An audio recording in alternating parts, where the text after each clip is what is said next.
Oke, salam teman-teman. Mari kita lanjut lagi kuliah gender kita, dan ini sesi kedua untuk gender dan pasca kolonialitas. Di hari ini kita akan berbicara tentang pengalaman perempuan dalam konteks pasca kolonial. Baik, saya akan share screen.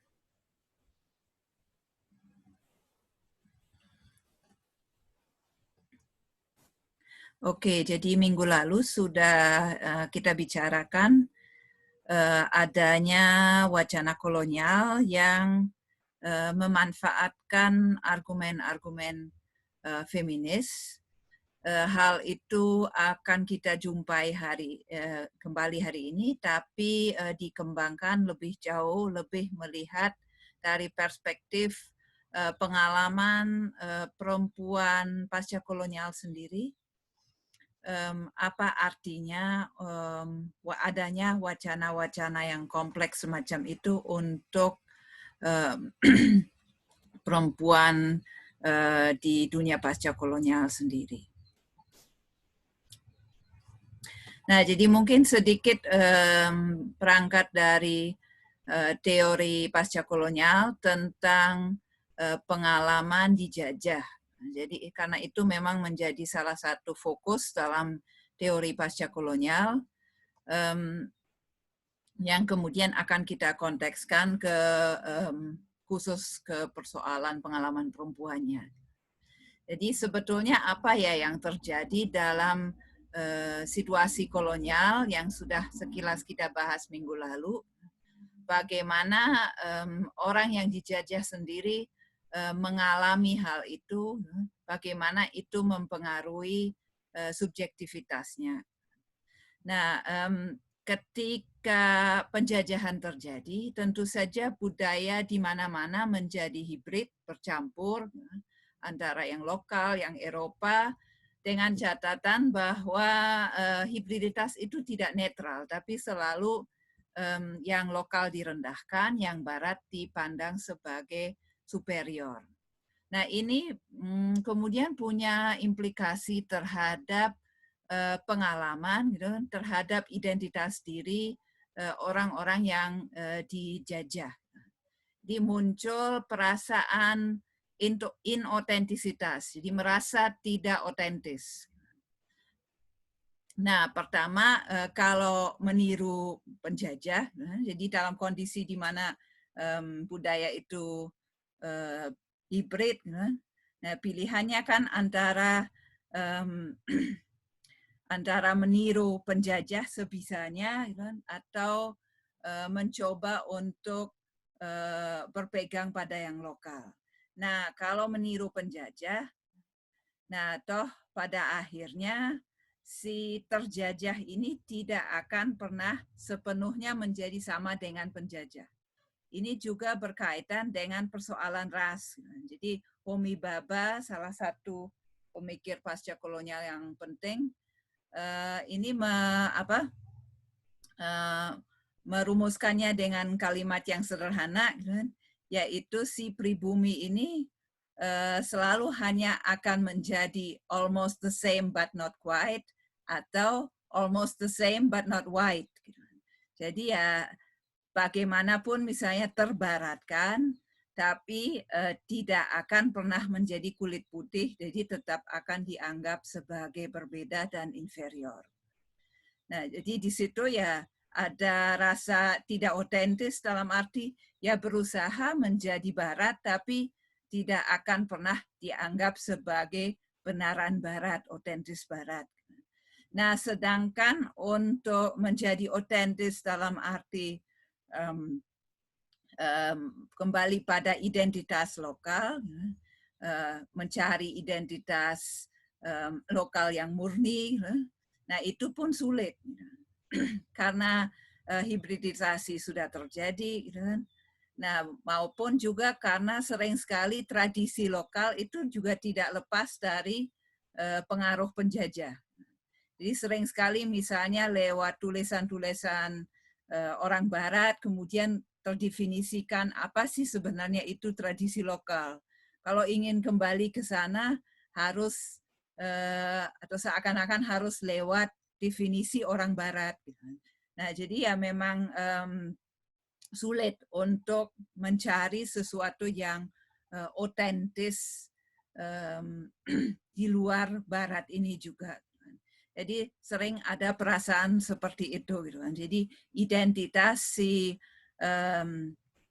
terjajah ini menjadi penuh ambivalensi, penuh perasaan tidak otentis tadi. Nah,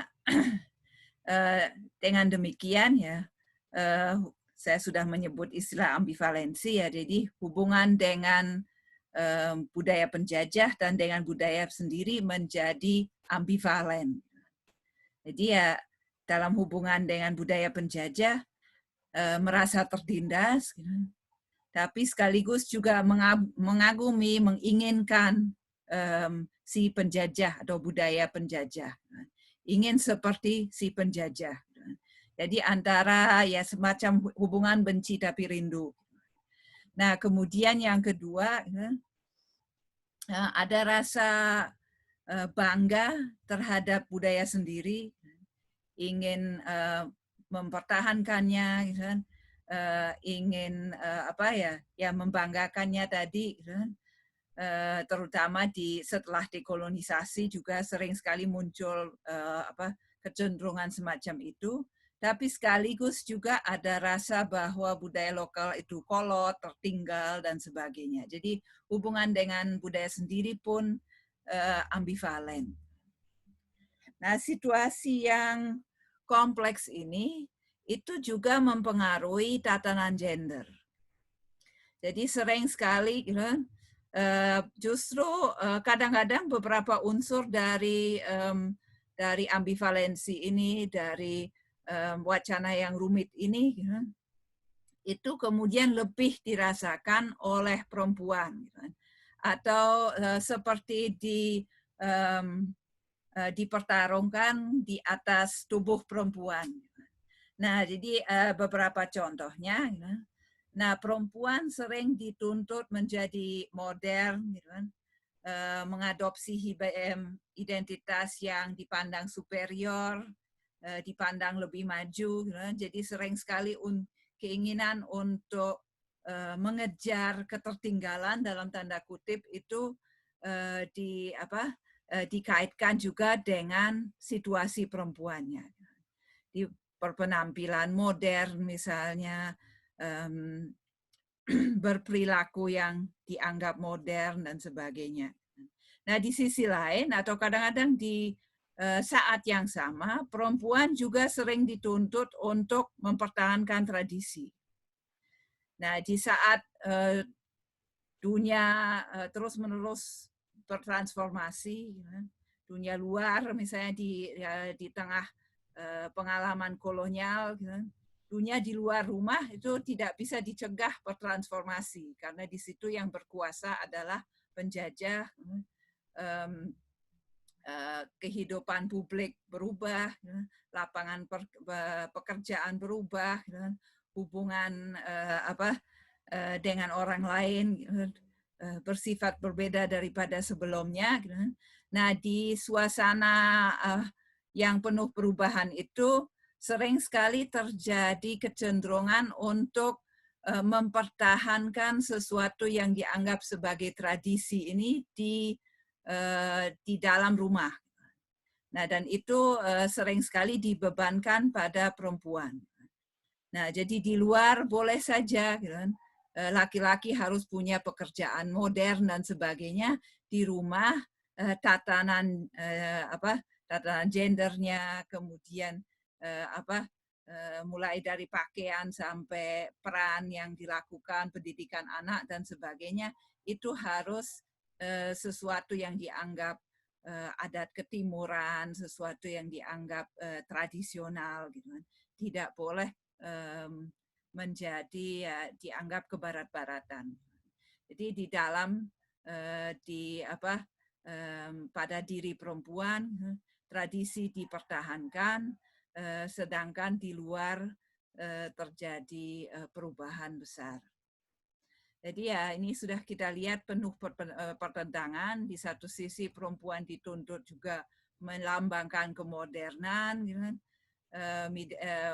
mengadopsi identitas yang lebih maju. Di sisi lain justru dituntut untuk tetap tradisional.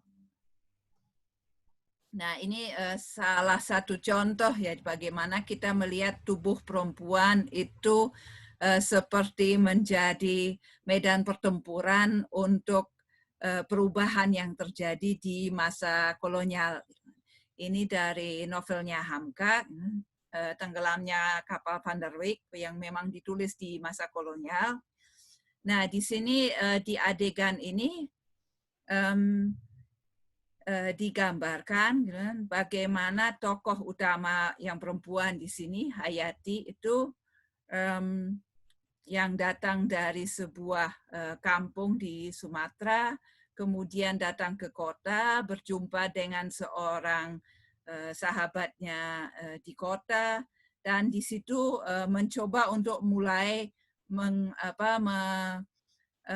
menggunakan pakaian yang berbeda. Jadi di kota itu pakaian perempuan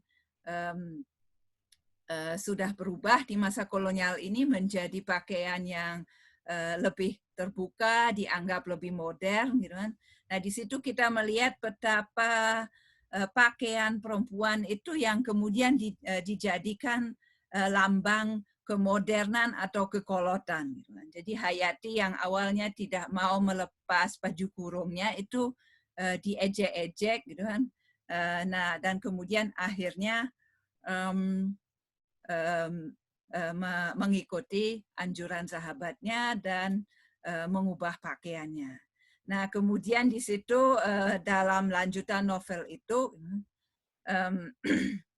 tokoh Zainuddin yang saat itu merupakan kekasih Hayati menegurnya lewat surat, gitu kan, karena dia melihatnya berpakaian seperti itu, menegurnya, mengatakan bahwa dirinya tidak sepakat dengan cara berpakaian seperti itu.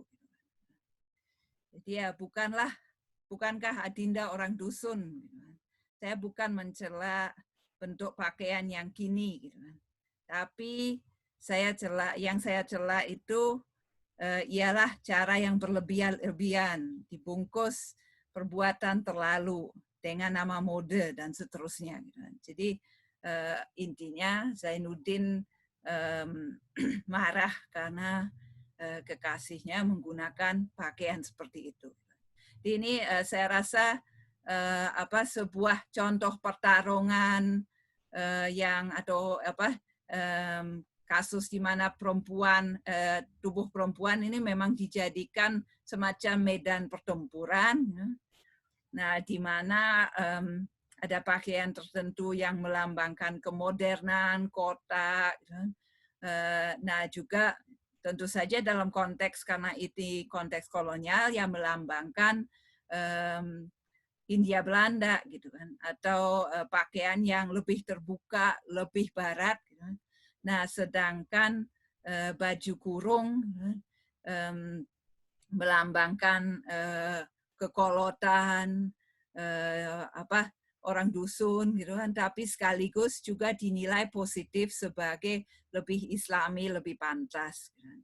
Jadi ya ada pertarungan wacana seperti itu. Gitu kan. Di satu sisi pandangan bahwa mengubah kepakaian yang lebih terbuka itu lebih modern, lebih baik. Di sisi lain tuntutan untuk berpegang pada identitas diri yang dianggap lebih otentis tadi. Jadi ya sangat kelihatan saya rasa dalam contoh ini bagaimana memang perempuan kemudian menjadi ruang di mana tubuh perempuan menjadi ruang di mana wacana kolonial yang rumit tadi diwujudkan. Nah, ini contoh lain dari karya sastra juga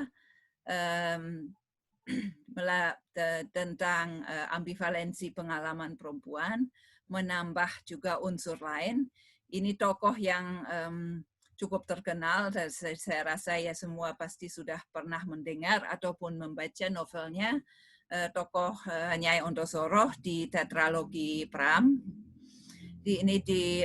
Kisah ini disampaikan di buku pertama Bumi Manusia, di mana Nyai Ontosoroh, tokoh Nyai Ontosoroh ini menceritakan kisah masa lalunya, bagaimana dirinya menjadi seorang nyai. Nyai itu semacam selir atau simpanan bagi laki-laki Belanda di masa kolonial.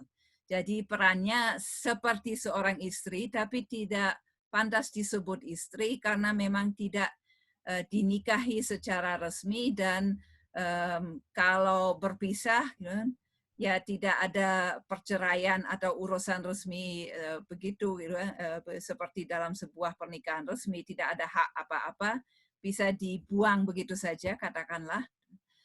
Sedangkan anak-anaknya dihitung sebagai anak Belanda gitu kan. Kalau si tuannya ini mengakui. Itu memang yang kemudian terjadi dalam novel Bumi Manusia. Nah, jadi menariknya tokoh ini gitu kan, saya pikir di sini karena sangat mengilustrasikan ambivalensi pengalaman perempuan di konteks kolonial ini.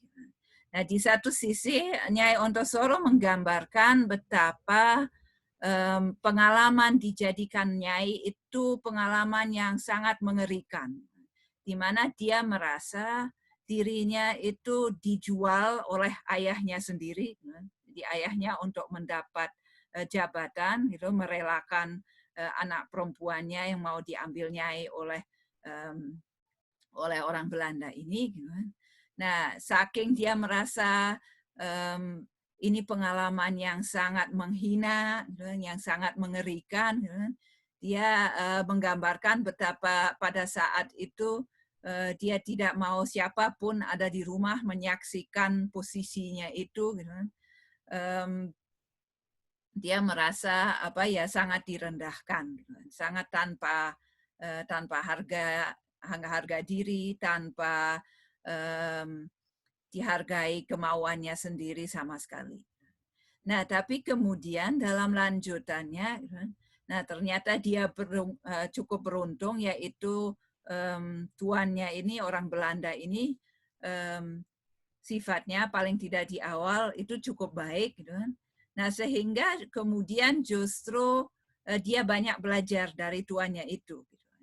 Nah, jadi dia mengatakan di sini gitu, kepada anaknya ya, An, papamu sangat menyayangi aku. Nah, namun semua itu tak dapat mengobati kebanggaan dan harga diri yang terluka. Jadi ya pengalaman mengerikan itu tetap tidak terhilangkan oleh itu. Nah, tapi kemudian dia menambahkan, dan di sini ambivalensinya kemudian kelihatan, tentu saja sangat berlebihan seorang perempuan Jawa berbicara tentang harga diri, apalagi semuda itu. Papamu yang mengajari An. Jadi dia menggambarkan di saat yang sama bahwa peristiwa dirinya menjadi nyai itu melukai harga dirinya, merendahkan dirinya. Nah, lalu kemudian dia sekaligus dia mengatakan bahwa hanya lewat orang Belanda inilah dia belajar apa itu harga diri. Jadi ya ini kan pengalaman yang sangat rumit gitu ya. Jadi ya di satu sisi dia mengalami penindasan sebagai perempuan pribumi yang dijual gitu. Nah, jadi penindasan ganda ya, karena gendernya dan juga karena rasnya. Nah, di sisi lain dia mendapat nilai-nilai baru soal kesetaraan, harga diri dan sebagainya dari orang Barat. Nah, ini situasi yang memang sering sekali mewarnai pengalaman perempuan pasca kolonial. Jadi ya termasuk misalnya feminisme sendiri, seperti dalam kasus Kartini misalnya, yang mendapatkan pengetahuan tentang feminisme dari Barat, gitu kan. Tapi sekaligus juga dia mengalami kolonisasi dan mengkritik itu juga, gitu kan. Dia otomatis terombang-ambing. Gitu. Nah, baik, untuk lebih memahami kemudian pengalaman perempuan pasca kolonial ini, kita akan sedikit melihat satu figur penting ini, pemikir India ini, Gayatri Chakravorty Spivak, karena memang Spivak ini merupakan salah satu feminis pasca kolonial yang paling penting dikenal. Tulisannya cukup banyak dan harus diakui cukup sulit untuk dibaca. Tapi ya karena sudah cukup banyak tulisan tentang Spivak juga, gitu kan, dan sebenarnya juga banyak contoh-contoh konkret yang muncul di sana-sini di tulisannya. Juga beberapa tulisannya itu memang lebih lugas, ada wawancara-wawancara juga. Jadi ya tetap sebenarnya bisa diakses juga. Jadi tidak usah terlalu takut mendekati figur ini. Jadi ya kita akan sedikit melihat pemikiran Spivak yang penting ini. Spivak lahir tahun 1942. Dia di Kalkuta di India, kemudian dia dia belajar ya sesuai dengan ya dia dari kelas menengah ya relatif elit di India, kemudian dia ya mungkin yang menjadi jalur pendidikan yang relatif khas di masa itu gitu ya, atau berprestasi di masa itu. Dia belajar di jurusan sastra Inggris, awalnya di Kalkuta, kemudian S2-nya di Cornell di Amerika Serikat, dan kemudian dia melanjutkan pendidikannya dan kemudian mengajar dan sampai sekarang hidup di Amerika Serikat.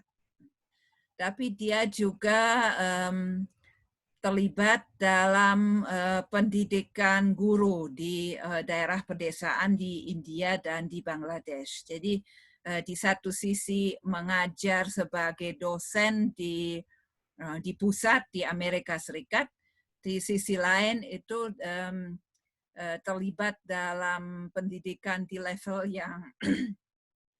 yang sangat marginal di India dan Bangladesh ini. Jadi dua pengalaman mengajar ini cukup mewarnai tulisan-tulisannya. Nah, salah satu tulisannya yang mungkin paling sering disebut dan paling terkenal adalah Can the Subaltern Speak tahun 88 yang nanti akan kita lihat sekilas. Nah, Spivak ini sangat menekankan perbedaan antar perempuan. Jadi tadi kita sudah melihat betapa situasi kolonial itu punya kekhasan tertentu untuk pengalaman perempuan. Nah, Spivak di sini kemudian menggali ini lebih jauh dan menekankan bahwa itu pun tidak bisa digeneralisasi, tapi ada perbedaan yang sangat signifikan antar berbagai jenis perempuan di dunia pasca kolonial, terutama dari segi kelas. Nah, pertama Spivak ini, dan ini hal yang sudah kita bahas sebenarnya minggu lalu, mengkritik pandangan perempuan Barat atau feminis Barat terhadap perempuan lian. Jadi wacana kolonial yang menggunakan feminisme ini, atau apa yang disebut sebagai feminisme kolonial, itu juga istilah yang digunakan oleh Spivak. Nah, itu yang memang digalinya dalam beberapa tulisannya. antara lain dengan mengkritik beberapa feminis Prancis yang terkenal di masa ketika dia awalnya menulis, jadi penulis semasa seperti Julia Kristeva misalnya, yang menulis sebuah buku tentang perempuan Cina yang kemudian oleh Spivak dikritik dengan alasan bahwa Kristeva itu sekedar menggunakan pertemuan dengan perempuan Cina itu untuk mendefinisikan diri, gitu. Jadi mendefinisikan di mana dirinya sebagai perempuan Barat itu berdiri, gitu, di mana posisinya, gitu, bukan untuk benar-benar mencoba untuk memahami posisi orang-orang non-Barat ini sendiri atau perempuan yang dijumpainya di Cina itu sendiri. Nah, kemudian juga contoh lain yang terkenal adalah pembahasan Spivak tentang novel Jane Eyre. Jane Eyre itu salah satu novel yang dianggap ya mungkin salah satu novel pertama yang punya ciri feminis di Inggris. Gitu kan. Nah, novel itu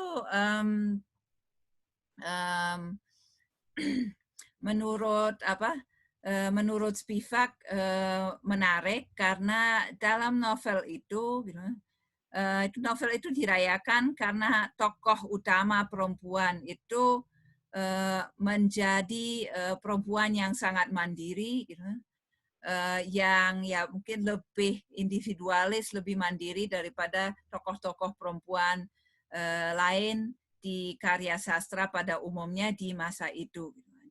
Nah, tapi Spivak di sini menunjukkan betapa tokoh perempuan Inggris yang mandiri ini hanya bisa menjadi seperti itu dengan adanya tokoh lain, tokoh perempuan lain, yaitu seorang perempuan hibrid dari Karibik, nah yang dibawa oleh laki-laki yang menjadi tokoh utama dari Karibik, itu adalah istri pertamanya yang kemudian dikunci di dalam dipenjarakan ya di dalam loteng di rumah itu. Nah, dan dianggap sebagai perempuan gila. Jadi ya figur perempuan mengerikan itu yang hadir di novel Jane Eyre itu yang menjadi seperti kontrasnya perempuan Inggris yang baik dan mandiri itu. Nah, itu yang dikritik oleh Spivak ini bahwa sejarah kolonial itu masuk lewat tokoh itu, tokoh yang dijadikan kontras untuk memunculkan figur Jane yang positif ini, gitu kan. Dan memang ada novel lain, gitu kan, yang menanggapi itu dan kemudian mengangkat tokoh dari Karibik ini sebagai tokoh utama, gitu kan. Ditulis oleh Jean Rice, kalau nggak salah namanya saya kok lupa. Semoga persis seperti itu. Judulnya White Sargasso Sea. Gitu kan. Jadi ada usaha untuk mengangkat pengalaman perempuan yang di novel mainstream Inggris ini diliankan. Jadi ya ini kritik Spivak di sini terhadap feminisme mainstream yang dia alami di Barat dan yang memang di pendidikannya ya mulai dia kenal sebagai ya perempuan yang menjadi akademisi di sistem pendidikan Barat di Amerika Serikat. Jadi ya dia memformulasikan betapa di situ ternyata ada banyak perempuan yang dikecualikan atau yang distereotipekan. Nah, kemudian lebih lanjut, Spivak ini juga menganalisis betapa pendidikan kolonial itu menghasilkan subjek kolonial tertentu, gitu kan. Juga dalam konteks ini khususnya subjek kolonial perempuan. Nah, jadi perlu kita ketahui di sini mungkin sebagai latar belakang bahwa terutama dalam sistem pendidikan kolonial Inggris, jadi pendidikan sastra, moral, dan sebagainya itu sangat diutamakan. Dan itu sering dibahas ya di kajian pasca kolonial, bagaimana itu kemudian memproduksi orang-orang lokal yang teringgriskan. Jadi orang memang tujuan yang diformulasikan ya sebagai tujuan dari sistem pendidikan itu adalah memproduksi subjek kolonial yang menjadi Inggris dalam hal gaya hidup, hal selera, dan sebagainya. Jadi nilai-nilai yang ditanamkan itu sifatnya Inggris, gitu kan. Nah, hal ini, gitu kan, pendidikan semacam ini itu disebut oleh Spivak sebagai soul making, gitu. Di soul di sini yang mungkin tidak bisa dipahami dalam arti religius jiwa gitu ya, gitu, jiwa manusia, tapi lebih ke apa tadi ya, pendidikan yang kemudian menghasilkan subjek tertentu gitu kan, subjek etis moral tertentu gitu kan, yang diproduksi oleh wacana kolonial tadi. Nah, ini tentu dalam konteks perempuan juga menghasilkan perempuan-perempuan elit lokal tertentu. Dan ini kemudian juga berlanjut setelah dekolonisasi, jadi dalam wujud subjek-subjek pasca kolonial, seperti misalnya perempuan elit ya di negara pasca kolonial sampai saat ini, maupun migran-migran, terutama migran berpendidikan tinggi ya, bukan buruh migran misalnya, itu di di negara-negara barat seperti Spivak sendiri misalnya. Jadi ya mereka-mereka ini dididik menjadi pada dasarnya dari segi nilai dan sebagainya sangat mirip dengan perempuan-perempuan barat. Nah, perempuan elit lokal gitu kan, ataupun migran di negara-negara barat itu kemudian membedakan diri gitu kan, dari perempuan subaltern. Jadi yang dimaksudkannya dengan subaltern ini ya perempuan-perempuan desa miskin, kurang berpendidikan, gitu. Perempuan-perempuan yang tidak yang aksesnya terhadap mobilitas sosial itu sangat rendah, gitu kan. Nah, jadi ya perempuan elit ini itu membedakan diri dari perempuan subaltern ini sering sekali memandang rendah, gitu kan. Dan mereka tidak punya akses terhadap pengalaman perempuan subaltern itu. Jadi itu dua kelompok yang terpisah. Nah,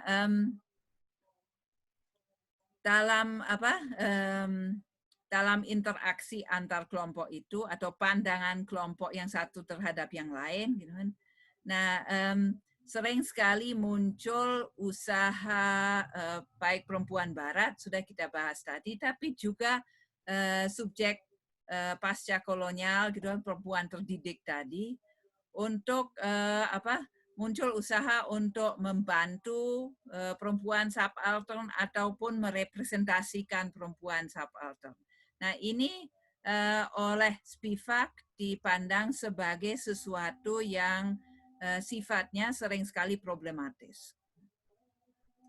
Nah, jadi ya akan kita lihat nanti bagaimana representasi ini memang sesuatu yang rumit. Nah, di situ kemudian dia memunculkan istilah menarik yaitu literasi transnasional. Jadi dibutuhkan literasi transnasional untuk bisa mulai mengimajinasikan dan memahami perempuan subaltern. Istilah itu juga memang merujuk pada dunia sastra. Jadi literasi juga dalam arti sesuatu yang sastrawi, tapi bukan berarti secara khusus hanya bisa diimajinasikan lewat karya sastra, walaupun itu salah satu cara, tapi dalam arti bahwa kita perlu menghormati, menyadari betapa kisah setiap kehidupan itu bersifat ya baik individual gitu kan, tidak bisa digeneralisasi begitu saja, gitu unik, tapi juga sering sekali tidak bisa diverifikasi. Jadi kita tidak bisa sepenuhnya mencari informasi gitu kan, seperti seorang antropolog misalnya gitu kan, bahwa memang benar demikian misalnya pengalamannya, tapi sering sekali itu sesuatu yang sulit diakses. Nah, dan hanya bisa dibayangkan lewat tadi dengan cara literasi, dengan cara sastrawi, gitu, dan dengan bernarasi, dengan berimajinasi. Baik, sebentar.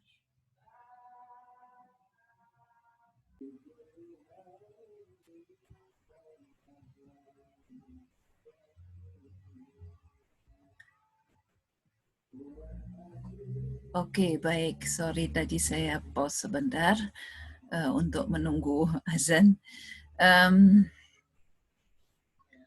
Baik, kita lanjut. Jadi ya kita masuk ke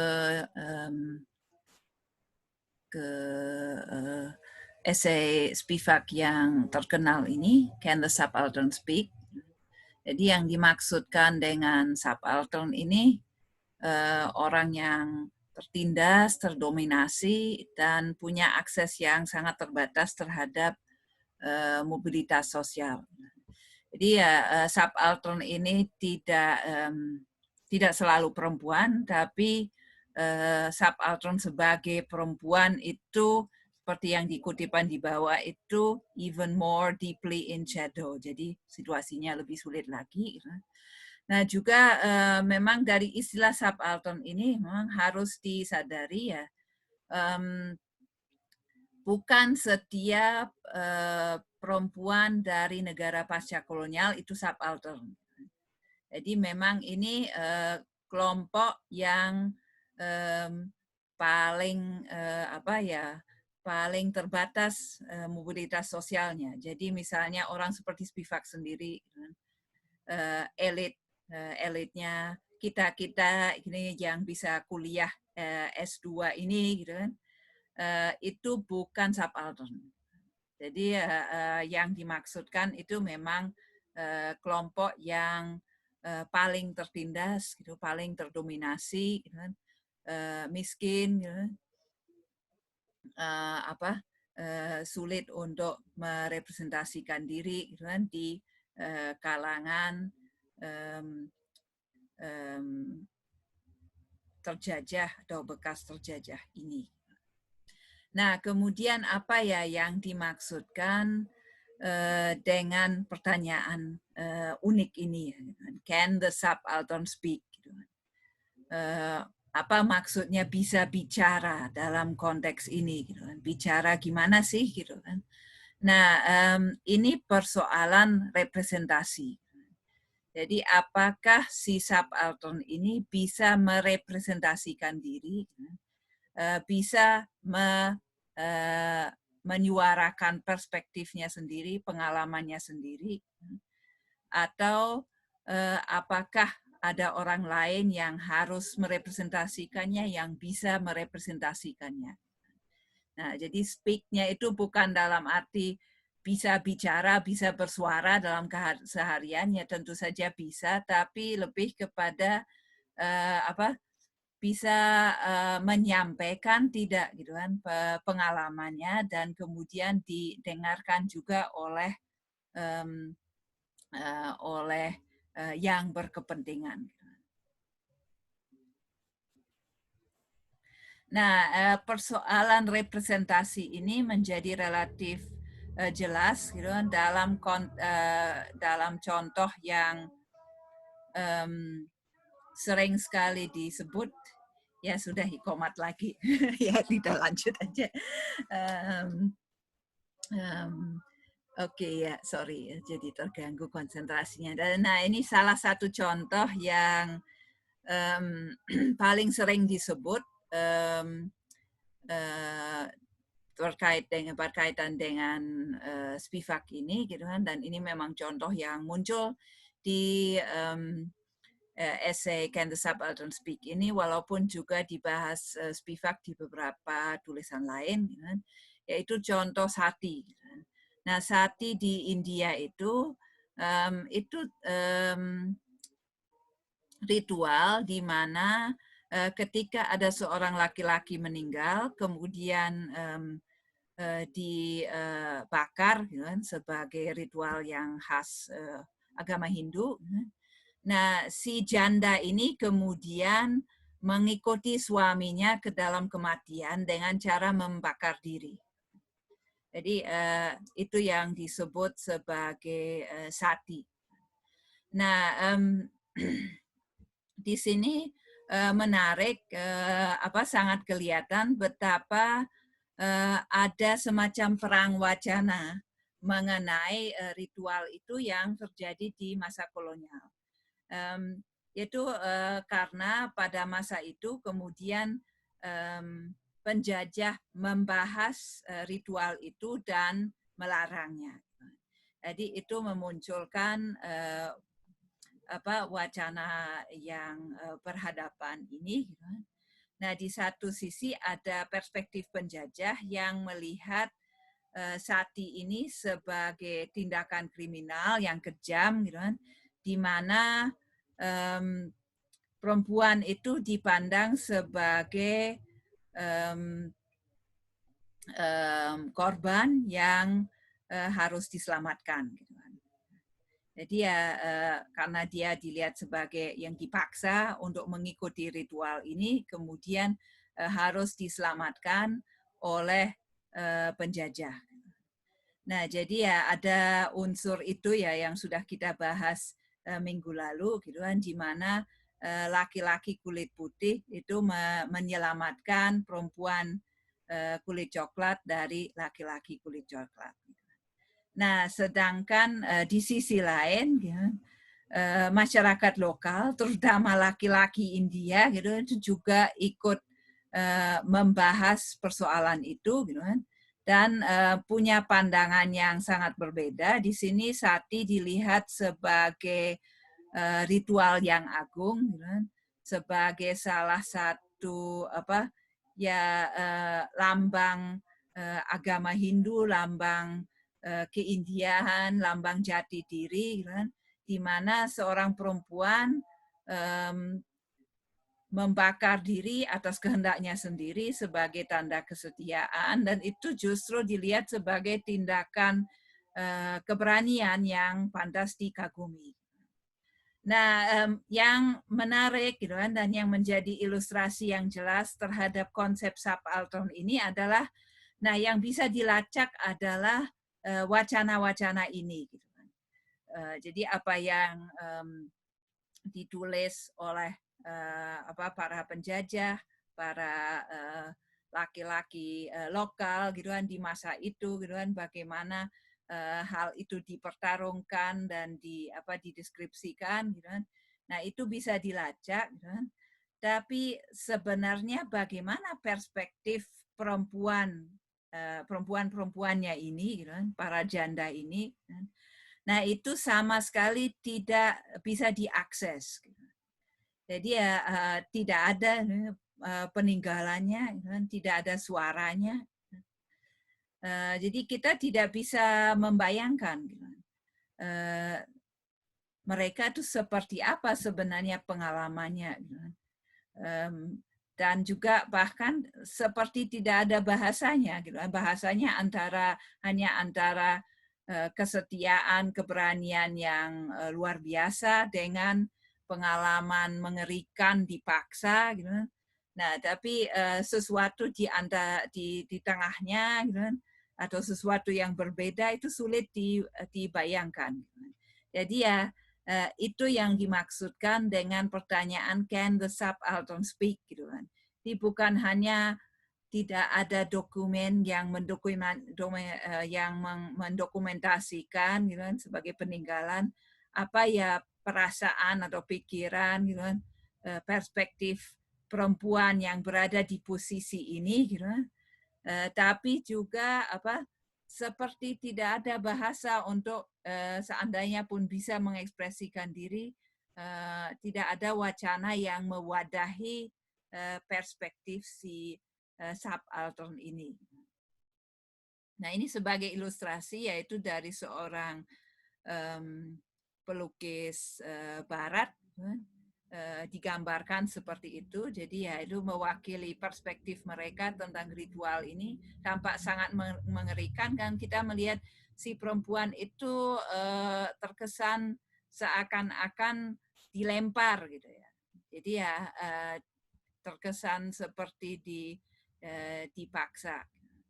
Nah, sedangkan ini ya memang sebenarnya lebih baru ya gitu kan, tapi sebagai representasi lokal saya pikir menarik ya, menggambarkan itu sebagai sebuah ritual yang tampak suci gitu kan, unsur religiusnya yang tampak gitu kan, dan justru terkesan sangat positif gitu. Jadi untuk mengilustrasikan dua perspektif tadi tentang ritual yang sama. Nah, di Bali sebenarnya sempat ada tradisi serupa, tapi belum saya jumpai usaha untuk mengaitkan itu dengan teori Spivak atau membahasnya secara lebih mendalam. Mungkin ada, tapi saya belum pernah lihat. Nah, satu hal lagi ya, contoh lagi dari karya Spivak atau kerja Spivak untuk mengilustrasikan atau memasuki lebih jauh pengalaman perempuan, khususnya perempuan subaltern ini. Jadi ya Spivak ini menerjemahkan cukup banyak karya dari seorang pengarang perempuan India yang bernama Mahasweta Devi. Jadi diterjemahkan dari bahasa Bengali oleh Gayatri Spivak. Salah satunya itu cerpen Breast Giver. Mungkin antara kalian ada yang membacanya, karena ada di materi untuk hari ini. Cerpen yang cukup menarik dibaca. Nah, cerpen ini diterbitkan awalnya sebagai bagian dari kumpulan tulisan Spivak in Other Worlds yang terbitnya pertama kali itu tahun 1987. Nah, dan tapi ya ada beberapa cerpen Mahasweta Devi ini yang diterbitkan di situ dan kemudian juga dibahas oleh Spivak.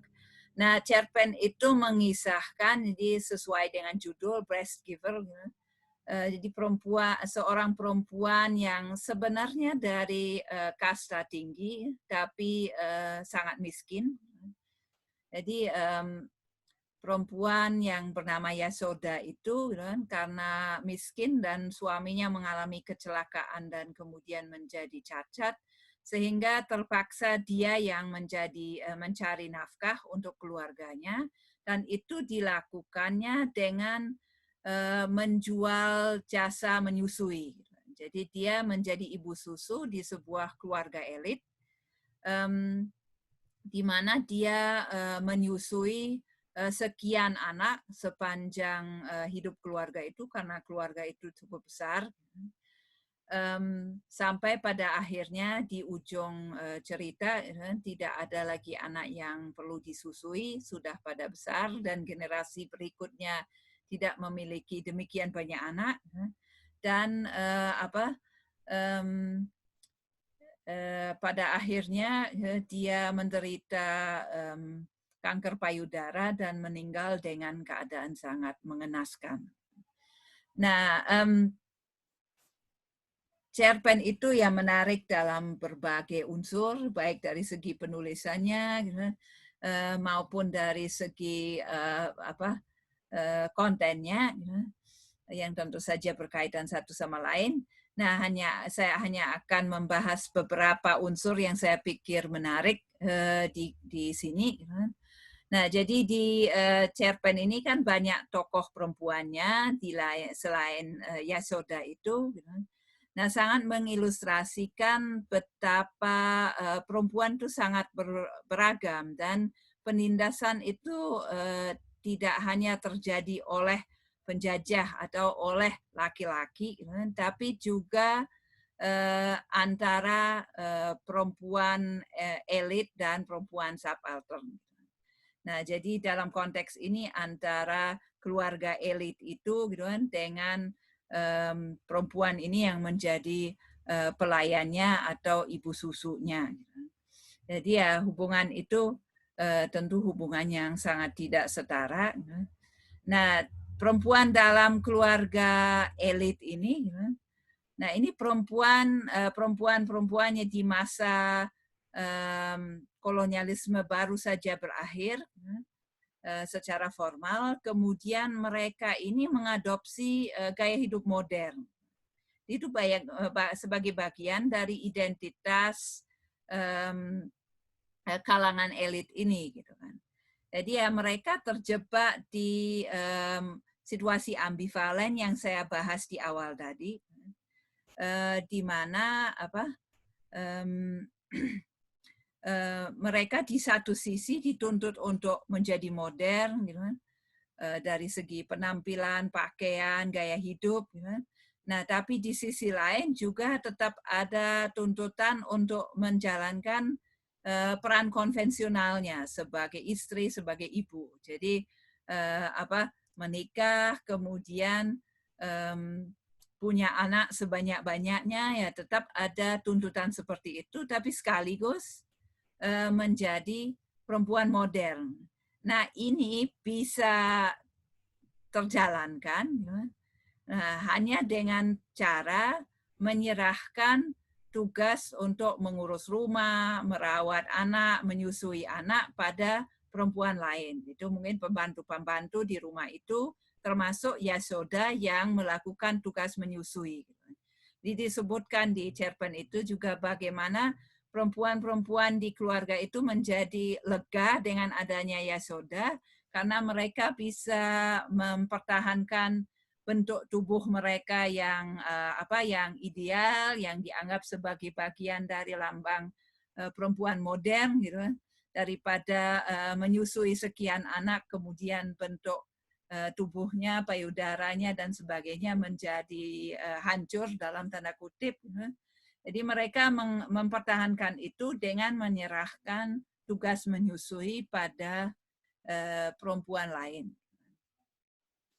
Nah, tokoh ibu susu ini juga juga menarik, gitu kan, karena dia di satu sisi di masa jayanya, gitu kan. Nah, dia memaknai perannya itu dengan merujuk pada tradisi, gitu kan, pada peran agama, gitu kan. Jadi dia membanggakan identitasnya ini. Dia merasa dalam arti tertentu dia lebih India daripada perempuan-perempuan di keluarga elit itu, gitu kan. Karena dia menjalankan fungsinya sebagai perempuan yang ya seperti melambangkan kesuburan, gitu kan, dan juga ya semacam kesucian perempuan, gitu, secara spiritual lewat perannya menyusui sekian anak ini, gitu. Nah, jadi di satu sisi dia seperti melambangkan sesuatu yang sangat tinggi, gitu. melambangkan femininitas India dalam wujud yang ideal, gitu kan. Nah, tapi justru di ujung hidupnya, gitu kan, saat dia terpapar karena kanker payudara tadi, ternyata tidak ada yang mempedulikannya. Gitu kan. Anak-anaknya itu tidak ada yang mau menengoknya, suaminya juga mendiamkan, keluarga itu sekedar ya membantu seperlunya. Anak-anak yang disusuinya sudah pada hilang dan punya keluarga sendiri. Gitu kan. Nah, jadi ya apa penghargaan gitu kan terhadap dirinya sebagai simbol ini, gitu kan, toh tidak terwujud dalam tindakan konkret mengurus dirinya sebagai perempuan yang yang sakit dan miskin ini. Nah, pada kenyataannya tentu Yasoda ini juga bukan hanya lambang tradisi, tapi identitasnya ini juga hibrid. Nah, dia menjual jasanya sebagai ibu susu, dan dengan itu kan dia memasuki sistem kapitalis modern. Dia menjadi nafkah utama di keluarga, pencari nafkah utama di keluarganya. Nah, dan menariknya ya, dia melahirkan 20 orang anak sendiri. Itu bukan karena saking dia tradisional sekali, tapi justru karena itu dibutuhkan untuk pekerjaannya di dalam sistem kapitalis itu, yaitu dia harus tetap punya susu untuk dijual, dan untuk itu tentu saja dia sendiri juga harus melahirkan anak. Nah, cerpen ini bagi Spivak kemudian menjadi ruang untuk mengilustrasikan betapa seringkali teori-teori feminis yang lahir di Barat itu punya keterbatasan tertentu dalam menjangkau subjek subaltern ini, perempuan subaltern ini.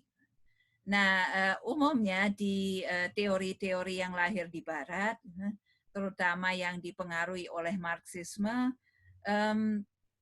dibedakan antara pekerjaan laki-laki di luar rumah yang memang bertujuan untuk mencari uang, jadi menjadi bagian dari sistem kapitalis, dan peran reproduksi perempuan yang dianggap terjadi di luar itu.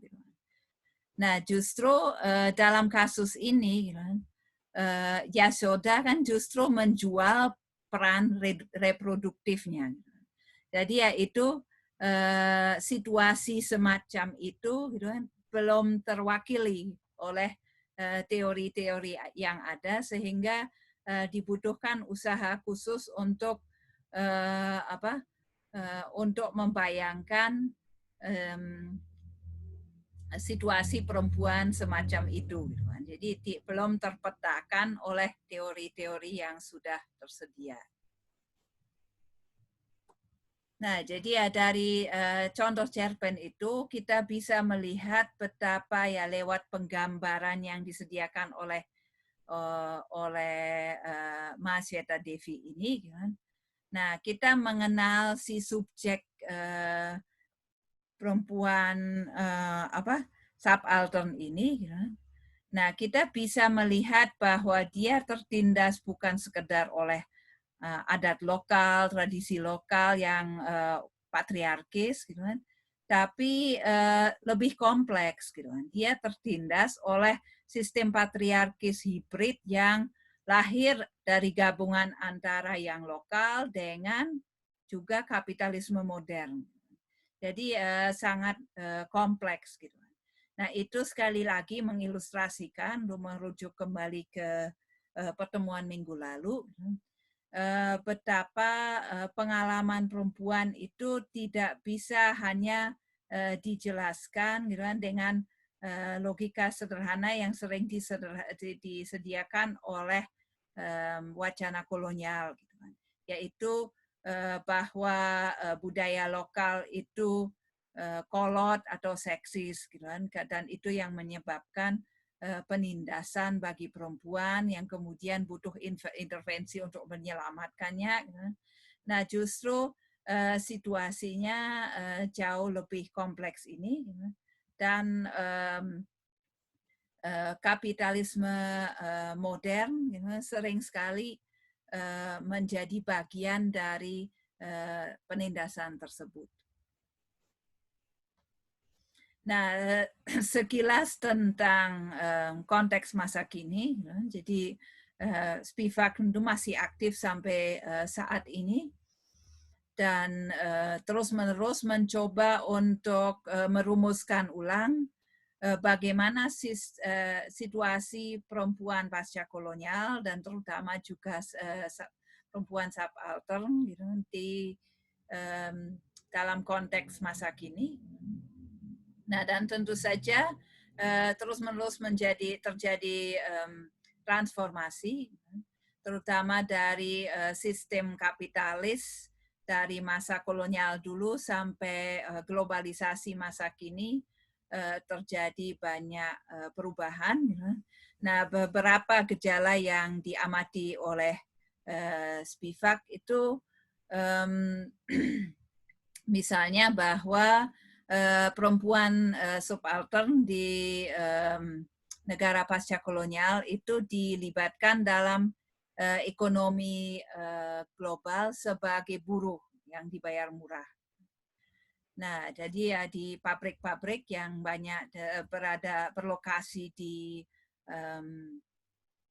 Global South gitu ya, di negara-negara pasca kolonial, kemudian sering sekali yang menjadi buruh adalah perempuan karena dapat dibayar dengan paling murah. Nah, dengan demikian kita bisa melihat betapa secara global perempuan sebenarnya terbagi antara perempuan-perempuan subaltern ini yang terlibat dalam proses produksi, kemudian perempuan-perempuan baik di barat maupun perempuan elit di negara subaltern ataupun migran yang kemudian menjadi konsumen barang yang diproduksi oleh perempuan subaltern ini. Jadi ya situasinya seperti itu, dan itu tentu saja ya menambah semacam ya ironi gitu kan dalam usaha-usaha misalnya feminisme internasional bersama gitu kan, tapi seakan-akan perjuangan perempuan bersama atau perempuan memperjuangkan perempuan, tapi perempuan elit yang memperjuangkan ini sekaligus menjadi konsumen terhadap barang-barang yang digunakan dengan yang diproduksi dengan mengeksploitasi tenaga perempuan-perempuan miskin. Nah, selain itu juga sebagai perkembangan terbaru, Spivak mengamati munculnya kecenderungan untuk dari institusi-institusi internasional untuk secara langsung menyapa dan melibatkan perempuan subaltern itu dalam ekonomi kapitalis lewat program-program mikrokredit. Jadi bukan hanya sebagai buruh sekarang gitu kan, tapi ada usaha yang lebih jauh lagi lewat peminjaman uang yang bagi Spivak cukup bermasalah, di mana kemudian perempuan-perempuan ini dilibatkan di situ gitu kan, dididik ulang menjadi peminjam yang baik yang kemudian bekerja untuk mengembalikan uang tersebut. Nah, Spivak sendiri, bagaimana Spivak menyikapi semua itu, mulai dari wacana feminisme kolonial sampai ke perkembangan-perkembangan kapitalisme yang paling terkini ini, gitu kan. Spivak sendiri memang terlibat terutama di dunia pengajaran, dan menariknya memang dia melakukan itu di dua lokasi yang sangat berbeda. yaitu satu di pusat di Amerika Serikat dan satu di kalangan subaltern sendiri, yaitu dalam pendidikan guru di India dan Bangladesh, di pedesaan gitu ya, di kaum yang paling marginal di kedua negara tersebut. Nah, di situ Spivak kemudian mengembangkan pendekatan di mana dia melihat betapa pengajaran di dua tempat yang berbeda sama-sama penting, yaitu mengubah cara pandang orang-orang elit, sekaligus mencoba untuk melakukan subversi, memberi perspektif yang berbeda di kalangan yang paling tertindas atau subaltern.